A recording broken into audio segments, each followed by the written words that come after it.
Hello दोस्तों, आज की मेरी वीडियो है। कुछ बच्चों के ना मेरे पास बहुत दिनों से मैसेज आ रहे थे कि सर जी मैं बहुत पढ़ाई करता हूँ पर मुझे कुछ याद नहीं होता है। चल जी, मैं ना पूरे पूरे दिन पढ़ता रहता हूँ लेकिन मुझे कुछ याद नहीं होता है। तो बेटा, जब तक तुम रील देखते रहोगे, जब तक मोबाइल में गेम खेलते रहोगे, तब तक तुम्हें कुछ याद नहीं होगा। याद करने के लिए आप लोगों को सबसे पहले तो मोबाइल छोड़ना होगा।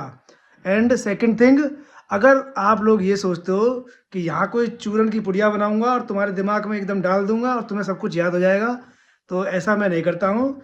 मेरा नाम कोई बंगाली बाबा नहीं है जो मैं आप लोगों को दवाई दूंगा। मैं एक ही चीज़ बताऊंगा, अगर आप लोगों को कहीं भी किसी भी चीज़ में आपको कुछ समझ में नहीं आ रहा है तो आप मेहनत करो, पढ़ो। पढ़ने से ही याद होंगी चीज़ें। अगर बिना मेहनत के कुछ भी नहीं मिलता है, तो जिन बच्चों को अगर समझ में कोई चीज़ नहीं आती है उसे रिवाइज करो जितनी बार तुम ज़्यादा से ज़्यादा कर सकते हो।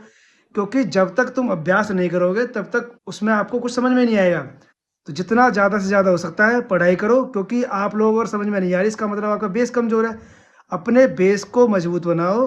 बेस का मतलब होता है आपकी जो छोटी चीज़ें, जैसे आप मान लो कोई किसी बच्चे को इंग्लिश पढ़नी नहीं आती है, सबसे पहले इंग्लिश पढ़ना सीखो, तभी तो कुछ आपको याद होगा। मान लो अगर सिलेबस आपका इंग्लिश में, तो आप पहले इंग्लिश पढ़ना सीखो। एंड मान लो जैसे कोई बच्चा है, उसे मैथ में कुछ समझ में नहीं आता है, तो मैथ के बेसिक फॉर्मूले याद करो। तो बेस अपना मजबूत करो। फिर उसके बाद आप अपने एक्सरसाइज करो, जितना ज़्यादा से ज़्यादा प्रैक्टिस कर सकते हो, यानी अपना अभ्यास कर सकते हो करो। क्योंकि यहाँ कोई चूरन नहीं दिया जाता है बाबा रामदेव का, जो मैं आपके दिमाग में डाल दूंगा, आपको बहुत जल्दी से याद हो जाएगा। जितना ज़्यादा आप लोग अभ्यास और मेहनत कर सकते हो उतनी जल्दी आपको अच्छी से याद होगा। तो इसका कोई फॉर्मूला नहीं है। धन्यवाद। मेरी वीडियो उन बच्चों के पास पहुंचाओ जो बच्चों की हमेशा शिकायत रहती है कि मुझे कुछ याद नहीं होता है। सबसे पहले उन लोगों के हाथ से मोबाइल छीन लो, सबसे पहला काम ये करो, तब पढ़ेगा बच्चा, वरना पढ़ेगा ही नहीं।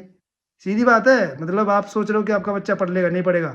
सबसे पहली चीज़, आपके बच्चे के हाथ से मोबाइल छीनो। जो बच्चा ये कहता है कि मुझे कुछ समझ में नहीं आता है, और कुछ बच्चे इस वजह से ना पढ़ाई छोड़ देते हैं। पढ़ाई छोड़ना किसी चीज़ का सॉल्यूशन नहीं है। समझ में आ गया? पढ़ाई, आपके बच्चे को बेसिक पढ़ाई जरूरी चाहिए, मतलब कम से कम आपके बच्चे को 12th तक इन चीज़ों से दूर रखो, फ़ोन वगैरह से, क्योंकि ये चीज़ें बहुत ज़्यादा आजकल डिस्ट्रैक्शन बन रही हैं। धन्यवाद। मेरी वीडियो सभी बच्चों को दिखाया, अपने बच्चों को। और आप लोग पेरेंट्स हैं, जिम्मेदारी उठाओ बच्चों की, कोई दूसरा नहीं आएगा। धन्यवाद। मेरी वीडियो को शेयर करो एंड सब्सक्राइब करो चैनल को।